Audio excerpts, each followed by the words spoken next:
I'd like to tell you about the strangest secret in the world.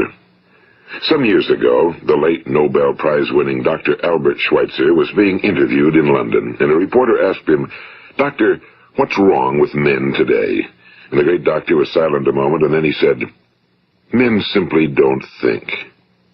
It's about this that I want to talk with you. We live today in a golden age. This is an era that man has looked forward to, dreamed of, and worked toward for thousands of years. But since it's here, we pretty well take it for granted. We in America are particularly fortunate to live in the richest land that ever existed on the face of the earth, a land of abundant opportunity for everyone. But do you know what happens? Well, let's take 100 men who start even at the age of 25. Do you have any idea what will happen to those men by the time they're 65?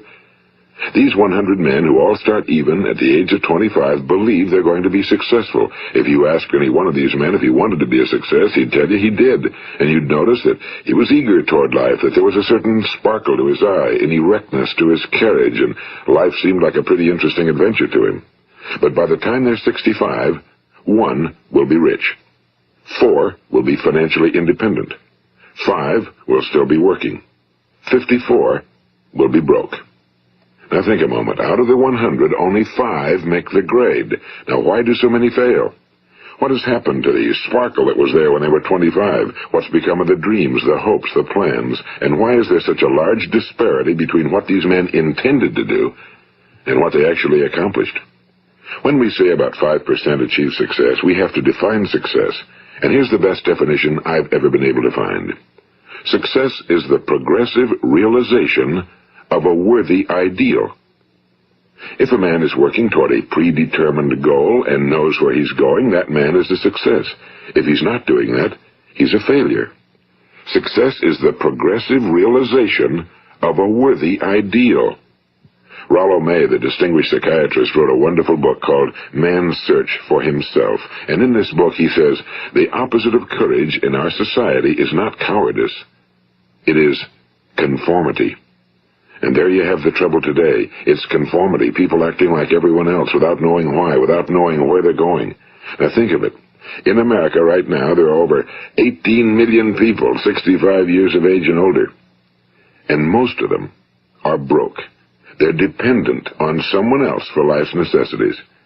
Now, we learn to read by the time we're 7. We learn to make a living by the time we're 25. Usually by that time, we're not only making a living, we're supporting a family. And yet by the time we're 65, we haven't learned how to become financially independent in the richest land that has ever been known. Why?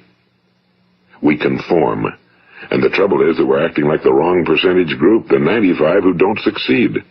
Now, why do these people conform? Well, they really don't know. These people believe that their lives are shaped by circumstances, by things that happen to them, by exterior forces. They're outer-directed people. A survey was made one time that covered a lot of men, working men, and these men were asked, "Why do you work? Why do you get up in the morning?" 19 out of 20 had no idea. If you ask them, they'll say, well, everyone goes to work in the morning, and that's the reason they do it, because everyone else is doing it. Now let's get back to our definition of success. Who succeeds? The only person who succeeds is the person who is progressively realizing a worthy ideal. He's the person who says, I'm going to become this, and then begins to work toward that goal.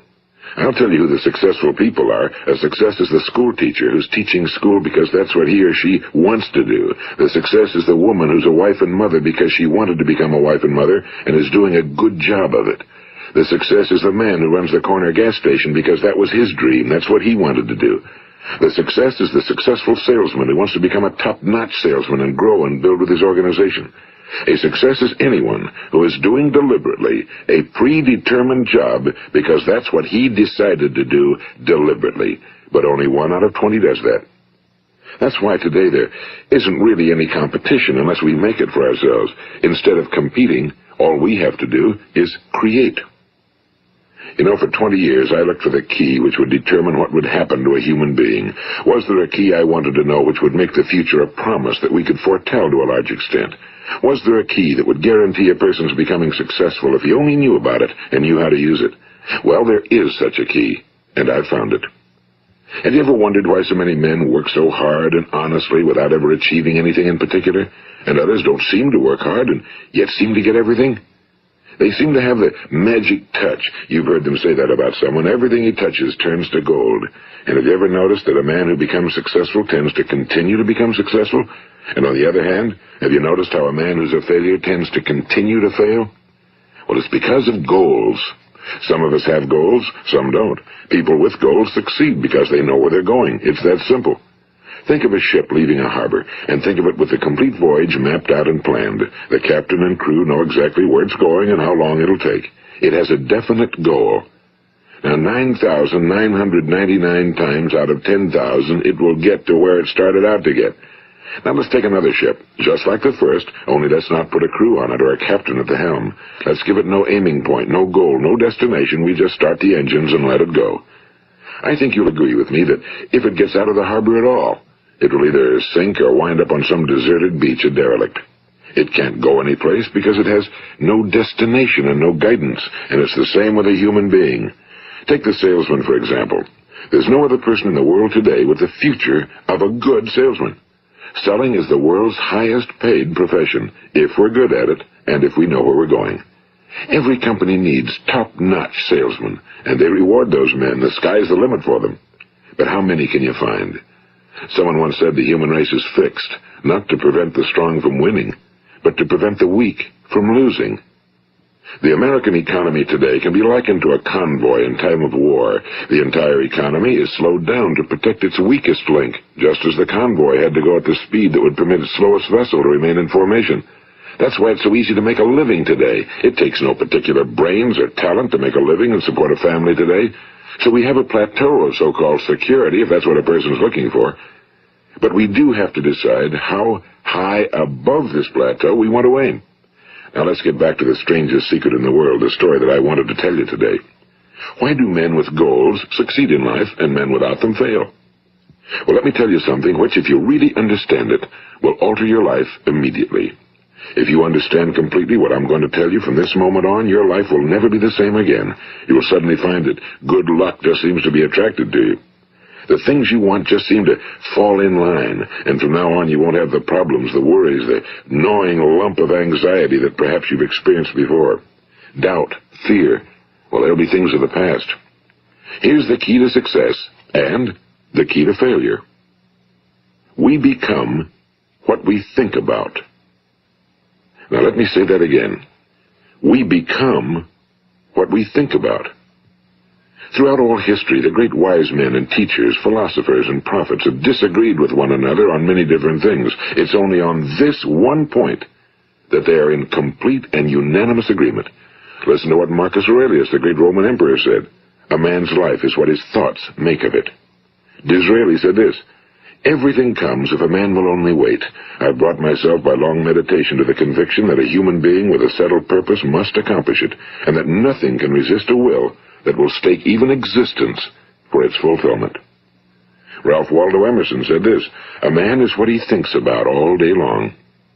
William James said, the greatest discovery of my generation is that human beings can alter their lives by altering their attitudes of mind. And he also said, we need only in cold blood act as if the thing in question were real, and it will become infallibly real by growing into such a connection with our life that it will become real. It will become so knit with habit and emotion that our interest in it will be those which characterize belief. And he also said, if you only care enough for a result, you will almost certainly attain it.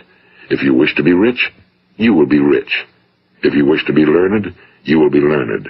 If you wish to be good, you will be good. Only you must then really wish these things and wish them exclusively, and not wish at the same time 100 other incompatible things just as strongly. In the Bible you read in Mark 9:23, if thou canst believe, all things are possible to him that believeth. My old friend Dr. Norman Vincent Peale put it this way, this is one of the greatest laws in the universe. Fervently do I wish I had discovered it as a very young man. It dawned upon me much later in life, and I found it to be one of the greatest, if not my greatest discovery outside of my relationship to God. The great law, briefly and simply stated, is that if you think in negative terms, you will get negative results. If you think in positive terms, you will achieve positive results. That is the simple fact, he went on to say, which is at the basis of an astonishing law of prosperity and success. In 3 words, believe and succeed. William Shakespeare put it this way: our doubts are traitors and make us lose the good we oft might win by fearing to attempt. George Bernard Shaw said, people are always blaming their circumstances for what they are. I don't believe in circumstances. The people who get on in this world are the people who get up and look for the circumstances they want, and if they can't find them, make them. Well, it's pretty apparent, isn't it? And every person who discovered this for a while believed that he was the first one to work it out. We become what we think about. Now, it stands to reason that a person who's thinking about a concrete and worthwhile goal is going to reach it, because that's what he's thinking about, and we become what we think about.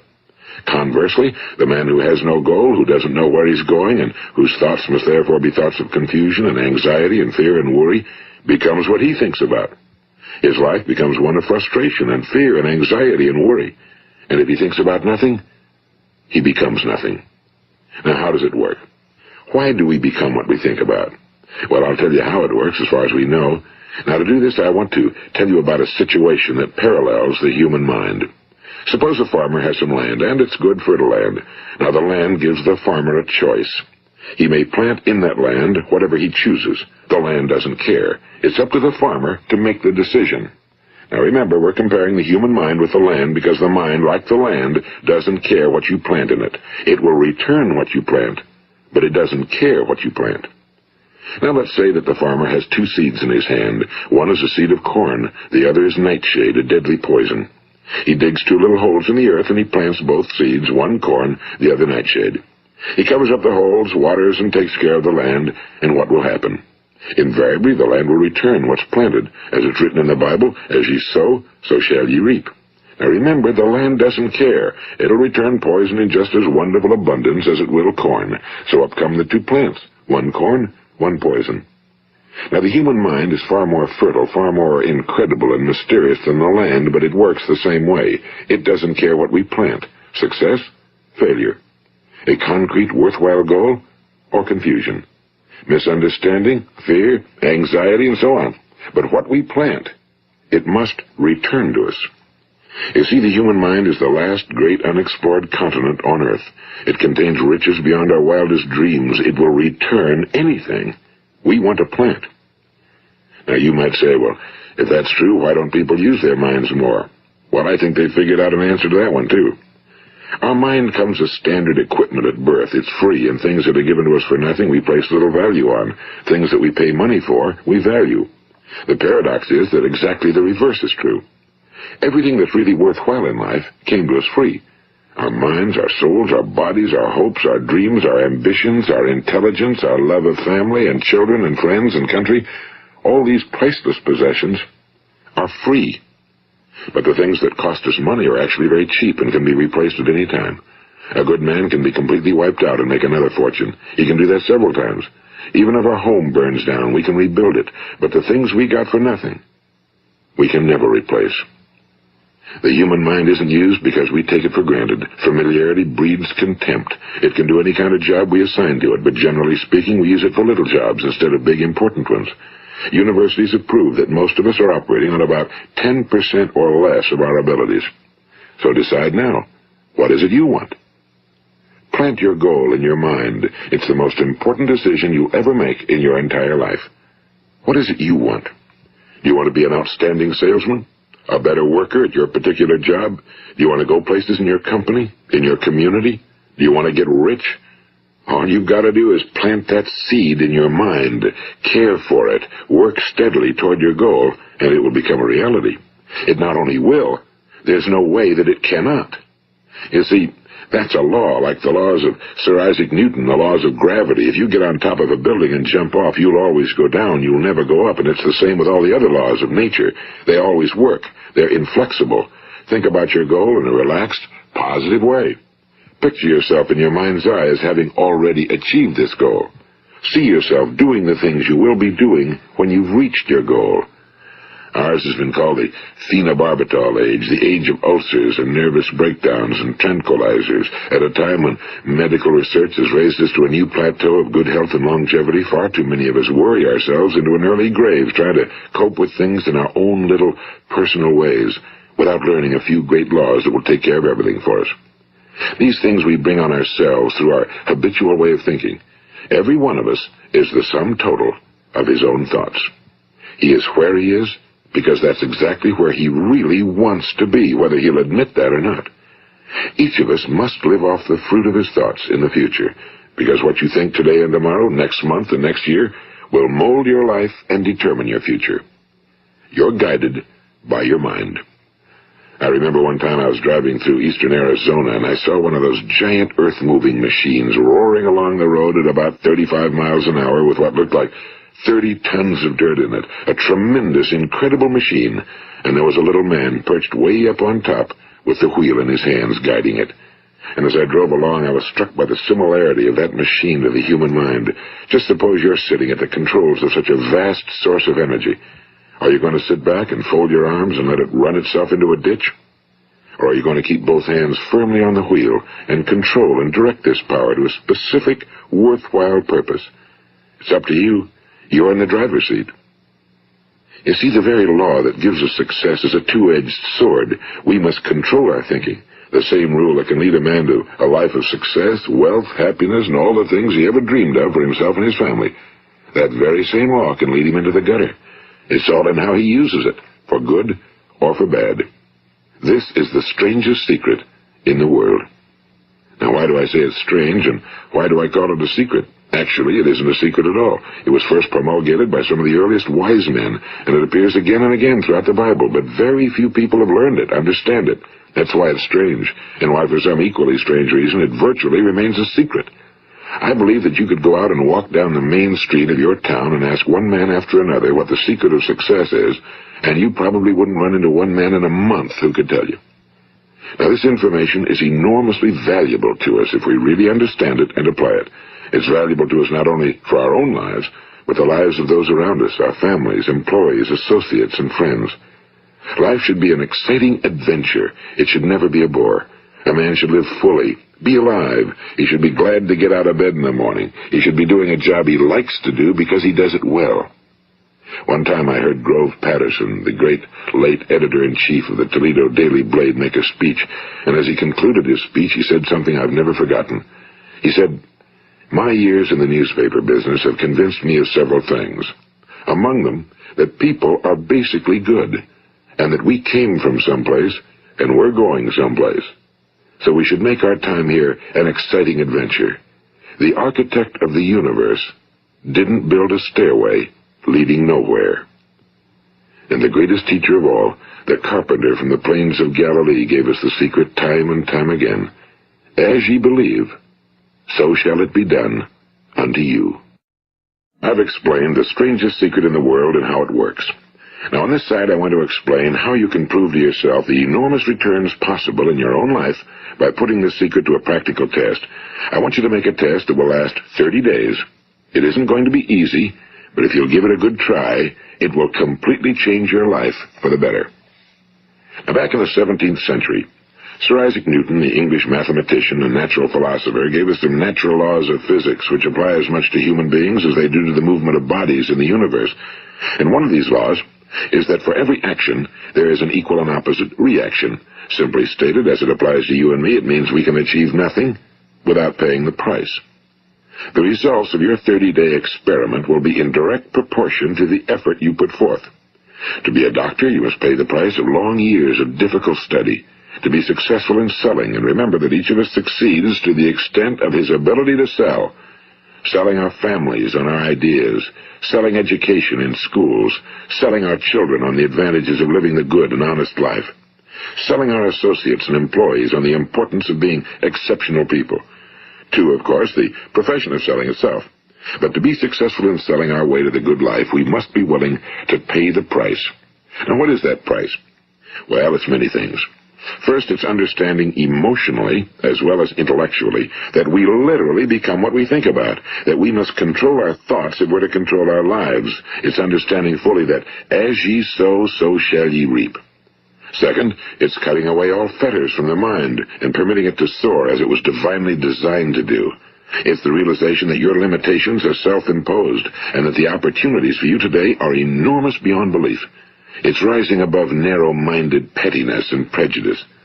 And third, it's using all your courage to force yourself to think positively on your own problem, to set a definite and clearly defined goal for yourself, to let your marvelous mind think about your goal from all possible angles, to let your imagination speculate freely upon many different possible solutions, to refuse to believe that there are any circumstances sufficiently strong to defeat you in the accomplishment of your purpose, to act promptly and decisively when your course is clear, and to keep constantly aware of the fact that you are, at this moment, standing in the middle of your own acres of diamonds, as Russell Conwell used to point out. And fourth, save at least 10% of every dollar you earn. It's also remembering that no matter what your present job, it has enormous possibilities if you're willing to pay the price. Now let's just go over the important points in the price each of us must pay to achieve the wonderful life that can be ours. It is, of course, worth any price. 1. You will become what you think about. 2. Remember the word imagination and let your mind begin to soar. 3. Courage. Concentrate on your goal every day. 4. Save 10% of what you earn. And 5. Action. Ideas are worthless unless we act on them. Now, I'll try to outline the 30-day test I want you to make. Keep in mind that you have nothing to lose by making this test and everything you could possibly want to gain. There are 2 things that may be said of everyone.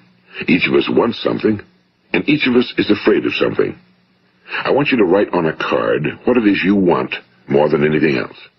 It may be more money. Perhaps you'd like to double your income or make a specific amount of money. It may be a beautiful home. It may be success at your job. It may be a particular position in life. It could be a more harmonious family. Each of us wants something. Now write down on your card specifically what it is you want. Make sure it's a single goal and clearly defined. You needn't show it to anyone, but carry it with you so that you can look at it several times a day. Think about it in a cheerful, relaxed, positive way each morning when you get up, and immediately you have something to work for, something to get out of bed for, something to live for. Look at it every chance you get during the day and just before going to bed at night. And as you look at it, remember that you must become what you think about, and since you're thinking about your goal, you realize that soon it will be yours. In fact, it's yours really the moment you write it down and begin to think about it. Look at the abundance all around you as you go about your daily business. You have as much right to this abundance as any other living creature. It's yours for the asking. Now we come to the difficult part. Difficult because it means the formation of what is probably a brand new habit, and new habits are not easily formed.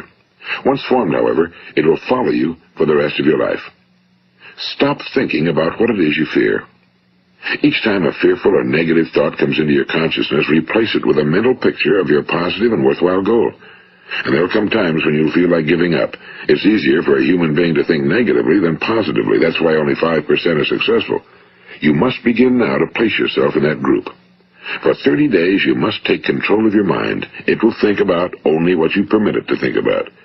Each day for this 30-day test, do more than you have to do. In addition to maintaining a cheerful, positive outlook, give of yourself more than you've ever done before. Do this knowing that your returns in life must be in direct proportion to what you give. The moment you decide on a goal to work toward, you're immediately a successful person. You are then in that rare and successful category of people who know where they're going. Out of every 100 people, you belong to the top 5. Don't concern yourself too much with how you're going to achieve your goal. Leave that completely to a power greater than yourself. All you have to do is know where you're going. The answers will come to you of their own accord and at the right time. Remember these words from the Sermon on the Mount, and remember them well. Keep them constantly before you this month of your test. Ask, and it shall be given you. Seek, and ye shall find. Knock, and it shall be opened unto you. For every one that asketh receiveth, and he that seeketh findeth, and to him that knocketh it shall be opened. It's as marvelous and as simple as that. In fact, it's so simple that in our seemingly complicated world, it's difficult for an adult to understand that all he needs is a purpose and faith. For 30 days, Do your very best. If you're a salesman, go at it as you've never done before, not in a hectic fashion, but with the calm, cheerful assurance that time well spent will give you the abundance in return you deserve and want. If you're a homemaker, devote your 30-day test to completely giving of yourself without thinking about receiving anything in return, and you'll be amazed at the difference it makes in your life. No matter what your job, do it as you've never done it before for 30 days. And if you've kept your goal before you every day, you'll wonder and marvel at this new life you've found. Dorothea Brand, the outstanding editor and writer, discovered it for herself and tells about it in her fine book, Wake Up and Live. Her entire philosophy is reduced to the words, act as though it were impossible to fail. She made her own test with sincerity and faith, and her entire life was changed to one of overwhelming success. Now, you make your test for 30 full days. Don't start your test until you've made up your mind to stick with it. You see, by being persistent, you're demonstrating faith. Persistence is simply another word for faith. If you didn't have faith, you'd never persist. If you should fail during your first 30 days, by that I mean suddenly find yourself overwhelmed by negative thoughts, you've got to start over again from that point and go 30 more days. Gradually, your new habit will form until you find yourself one of that wonderful minority to whom virtually nothing is impossible. And don't forget the card. It's vitally important as you begin this new way of living. On one side of the card, write your goal, whatever it may be. On the other side, write the words we've quoted from the Sermon on the Mount. Ask, and it shall be given you. Seek, and ye shall find. Knock, and it shall be opened unto you. Nothing great was ever accomplished without inspiration. See that during these crucial first 30 days, your own inspiration is kept at a peak. And above all, don't worry. Worry brings fear, and fear is crippling. The only thing that can cause you to worry during your test is trying to do it all yourself. Know that all you have to do is hold your goal before you. Everything else will take care of itself. Remember also to keep calm and cheerful. Don't let petty things annoy you and get you off course. Now, since making this test is difficult, some will say, why should I bother? Well, look at the alternative. No one wants to be a failure. No one really wants to be a mediocre individual. No one wants a life constantly filled with worry and fear and frustration. Therefore, remember that you must reap that which you sow. If you sow negative thoughts, your life will be filled with negative things. If you sow positive thoughts, your life will be cheerful, successful, and positive. Now, gradually, you will have a tendency to forget what you've heard on this recording. Play it often. Keep reminding yourself of what you must do to form this new habit. Gather your whole family around at regular intervals and listen to what's been said here. You know, most men will tell you that they want to make money without understanding the law. The only people who make money work in a mint. The rest of us must earn money. This is what causes those who keep looking for something for nothing or a free ride to fail in life. The only way to earn money is by providing people with services or products which are needed and useful. We exchange our time and our product or service for the other man's money. Therefore, the law is that our financial return will be in direct proportion to our service. Now, success is not the result of making money. Making money is the result of success, and success is in direct proportion to our service. Most people have this law backwards. They believe that you're successful if you earn a lot of money. The truth is that you can only earn money after you're successful. It's like the story of the man who sat in front of the stove and said to it, give me heat, and then I'll add the wood. How many men and women do you know, or do you suppose there are today, who take the same attitude toward life? There are millions. We've got to put the fuel in before we can expect heat. Likewise, we've got to be of service first before we can expect money. Don't concern yourself with the money. Be of service. Build, work, dream, create. Do this and you'll find there's no limit to the prosperity and abundance that will come to you. Prosperity, you know, is founded upon a law of mutual exchange. Any person who contributes to prosperity must prosper in turn himself. Sometimes the return will not come from those you serve, but it must come to you from someplace, because that's the law. For every action, there is an equal and opposite reaction. As you go daily through your 30-day test period, remember that your success will always be measured by the quality and quantity of service you render, and money is a yardstick for measuring this service. No man can get rich himself unless he enriches others. Now, there are no exceptions to a law. You can drive down any street in America and from your car estimate the service that's being rendered by the people living on that street.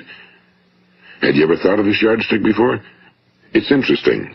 Some, like ministers and priests and other devoted people, measure their returns in the realm of the spiritual, but again, their returns are equal to their service. Once this law is fully understood, any thinking person can tell his own fortune. If he wants more, he must be of more service to those from whom he receives his return. If he wants less, he has only to reduce his service. This is the price you must pay for what you want. If you believe you can enrich yourself by deluding others, you can end only by deluding yourself. It may take some time, but just as surely as you breathe, you'll get back what you put out. Don't ever make the mistake of thinking you can avert this. It's impossible. The prisons and the streets where the lonely walk are filled with people who tried to make new laws just for themselves. We may avoid the laws of man for a while, but there are greater laws that cannot be broken. An outstanding medical doctor recently pointed out 6 steps that will help you realize success. 1. Set yourself a definite goal. 2. Quit running yourself down. 3. Stop thinking of all the reasons why you cannot be successful and instead think of all the reasons why you can. 4. Trace your attitudes back through your childhood and try to discover where you first got the idea you couldn't be successful, if that's the way you've been thinking. 5. Change the image you have of yourself by writing out a description of the person you would like to be. And 6. Act the part of the successful person you have decided to become. The doctor who wrote those words is a noted West Coast psychiatrist, Dr. David Harold Fink. Do what the experts since the dawn of recorded history have told you you must do. Pay the price by becoming the person you want to become. It's not nearly as difficult as living unsuccessfully. Make your 30-day test, then repeat it again, and each time it will become more a part of you until you'll wonder how you could ever have lived any other way. Live this new way and the floodgates of abundance will open and pour over you more riches than you may have dreamed existed. Money? Yes, lots of it. But what's more important, you'll have peace. You'll be in that wonderful minority who lead calm, cheerful, successful lives. Start today. You have nothing to lose, but you have a whole life to win. This is Earl Nightingale, and thank you.